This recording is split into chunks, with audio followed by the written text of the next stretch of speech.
on rolling the dash, literally all you need to do is get just enough to get it freed from their leg. You don't have to get it to move a foot, 6 inches. All you got to do is get it to move, you know, 1 or 2 inches to wherever they're trapped, frees it up. I mean, you can literally watch whether it's their foot, their leg, and just enough to get off of them and get them out. You don't actually have to.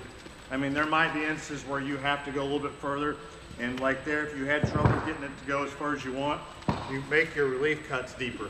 Because like here, where our relief cut's 2/3 of the way in, but you still got some structure holding it. So if that's holding you back, bring your tool back in here and cut a little bit deeper where you can roll the whole thing forward. You can actually make it to where if you have to, you can roll this thing to where that bumper is on the ground because you rolled it so far forward. Any questions on rolling the dash? All that plastic that's under there, you can tear that off. Then you can tear it off with your hands. If you need to open it up to where you can see where the structural members are, just take that plastic off. What's the difference between a unibody and a full frame on rolling the dash, like a pickup or something? What would you do different? Nothing. Not really anything. Yeah. Your full frame, like on a pickup, is still going to be down lower, and then it runs up and over your tire just like your unibody does. So it really doesn't change any structure as far as that.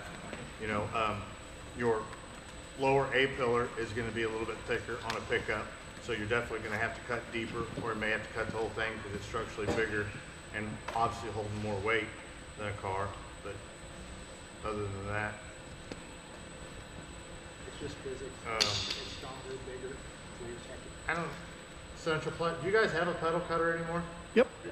See, we don't. We used to have one with our porta power, which we haven't had in ages. So, you know, sometimes they get either the pedal through their foot has happened, or their feet tangled up underneath the pedal in the crash, and sometimes you have to cut the pedal out, which literally they have. I'm pretty sure it's a battery operated one.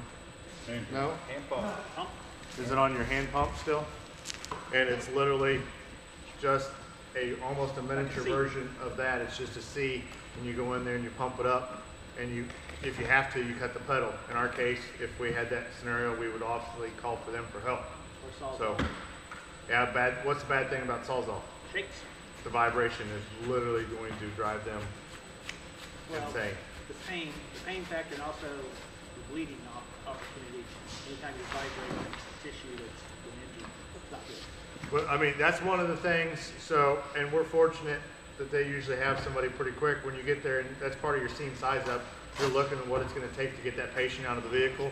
You're looking, I'm all right, I'm going to have to pop a door, and you can see, or that medic or firefighter, whoever gets in the car with them is going to see, should look to see if they're entangled underneath that, and you can call for help while you're still trying to get doors and stuff off. By the time you get ready to cut the pedal, hopefully they'll be there.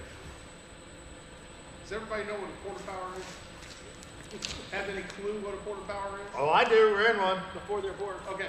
So when we talk about the seatbelt cutter, I mean, for the brake pedal cutter, that also works for the steering wheel, like when you guys use the cutter to cut the steering wheel. Basically, it's the same principle as a cutter, basically snips.